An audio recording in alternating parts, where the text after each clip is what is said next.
রাজু একটি চাকরি করে ছোটোখাটো, আর তার সঙ্গে ব্লগিং করে, সোশ্যাল ওয়ার্কের ওপর ব্লগিং, যেটি সে ইউটিউবে ছাড়ে।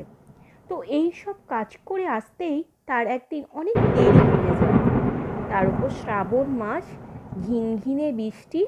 আজকে যদিও বৃষ্টিটা একটু জোরেই পড়ছে, চারিদিক অন্ধকার, আর অঝোরধারা বৃষ্টিতে চারিদিকে জলও জমে গেছে। তার ওপরে আবার লোডশেডিং, মরার ওপর খাড়ার ঘা। এদিকে আবার রাজুর বাইকটাও খারাপ হয়ে গেছে। চারিদিক নিশুতি, নির্জন, কাউকে দেখতে পাচ্ছে না। মনে মনে ভাবছে কি করা যায়। গাড়িটা খারাপও হয়ে গেছে। দূরে একটা মেয়েকে দেখতে পায়, সে তার দিকে আসছে। মেয়েটাকে ঠিক চেনা চেনা লাগছে, কোথায় যেন দেখেছে।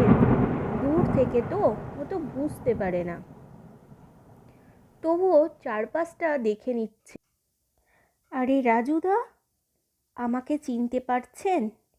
আমি আপনাদের পাশের পাড়ার রিনি। আমার তো বিয়ে হয়েছিল আপনারই একটা বন্ধু কৌশিকের সঙ্গে। আপনার কি মনে পড়ে? আপনি বিয়েতে এসেছিলেন, আমার বিয়েতে। আর আপনাকে আমি চিনতে পেরেছি ইউটিউবে ব্লগের দ্বারা। আমি আপনাকে ফোনও করেছিলাম আমার সাহায্যের প্রয়োজনের জন্য, কিন্তু আপনি তো ব্যস্ত মানুষ, ফোনটা কিছুতেই ধরলেন না। আজকে আমি সারা দিনে আপনাকে অন্তত 10 বার ট্রাই করেছি, ফোন পেলাম না। আমার ছেলেটার খুব জ্বর। প্রথমে ভেবেছিলাম একটু আধটু ওষুধ দিয়ে দিলে ঠিক হয়ে যাবে, কিন্তু কিছুতেই কমলো না জানেন। তাই বাধ্য হয়ে। আরে আর বলতে হবে না, বুঝতে পেরেছি, তোমাকে চিনতেও পেরেছি রিনি। কিন্তু আমার একটা প্রশ্ন, এত অন্ধকারে তুমি একা কেন? কৌশিক কোথায় গেল? কিন্তু তুমি আমাকে ফোনটা করেছিলে, তোমার হাজবেন্ড কোথায় গেল? কৌশিকের খবর কি? চলো তোমাদের বাড়িতে গিয়ে দেখি তোমার ছেলের জন্য কি ব্যবস্থা করতে পারি। তার উপর আমার গাড়িটা খারাপ হয়ে গেছে, মেকানিকও ডাকতে হবে। এই ওয়েদারে কোনো মেকানিক আসবে কিনা আমি জানি না, বেজায় বিপদে পড়লাম। চলো, আমার গাড়িটা নয় পরে আমি ঠিকঠাক করিয়ে নেব, আমি মেকানিক ডেকে নিয়ে ঠিক করে নেব। আগে তোমার ঘরে যাই, তোমার ছেলে কি করছে, কেমন আছে দেখে আসি। চলো আর দেরি না করে এগোই।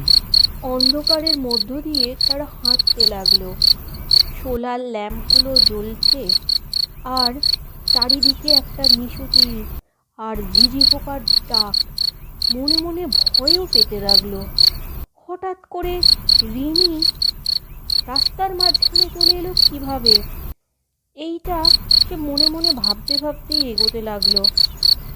যাই হোক, মানুষের উপকার করতে বেরিয়ে এসব তো ভাবা উচিত নয়, এই ভেবেই চলল রাজু। এটা হচ্ছে রিনির বাড়ি। রিনির বাড়িটাও খুব একা নেই।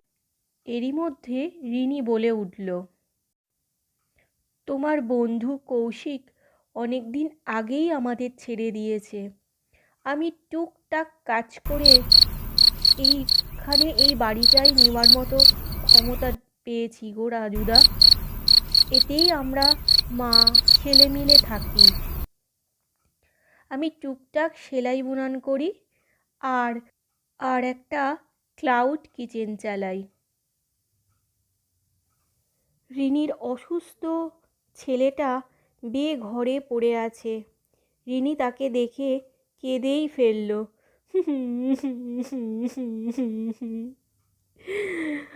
তুমি দেখো আমার ছেলেটার জ্বরে কি অবস্থা, পুরো বেহুশ হয়ে গেছে। আমি কিছুতেই হুঁশ আনতে পারছি না, আমি কিছুতেই সত্যিই পারছি তাদের না। সাহায্য করার মতো কেউ নেই। এদিকে ছেলেটা এত অসুস্থ, ওকে নিয়ে বেরোতেও হবে এই ওয়েদারে। বৃষ্টিটা একটু থেমেছে, তাই খুব বেশি দেরি না করে ওকে কোলে করে নিয়েই কাছের হাসপাতালে ভর্তি করে দিলেই ভালো হয়। এই ভেবে সে ছেলেটিকে কোলে তুলে নিল আর হাসপাতালের উদ্দেশ্যে রওনা হলো। যাই হোক করে সেদিনকে রাত্রিরে তাকে হাসপাতালে ভর্তি করিয়ে সে বাড়ি ফিরল। বাড়ি ফেরার আগে দেখে আবারও সেই মেঘের ঘনঘটা। যাই হোক, সে বাড়ি পৌঁছে গেছে এবং বসে বসে টিভি দেখছে। আজকের ব্রেকিং নিউজ: আজ এক লরির ধাক্কায় এক গৃহবধূর প্রাণ যায়। শোনা গেছে এই গৃহবধূটির নাম রিনি মজুমদার, থাকতেন ঘোষপুরে। মা আর ছেলে একা থাকতেন। ছেলের জন্যই বেরিয়েছিলেন ওষুধের খোঁজে, আর সেই সময় উল্টো দিক থেকে একটি লরি এসে তাকে পিষে দিয়ে চলে যায়।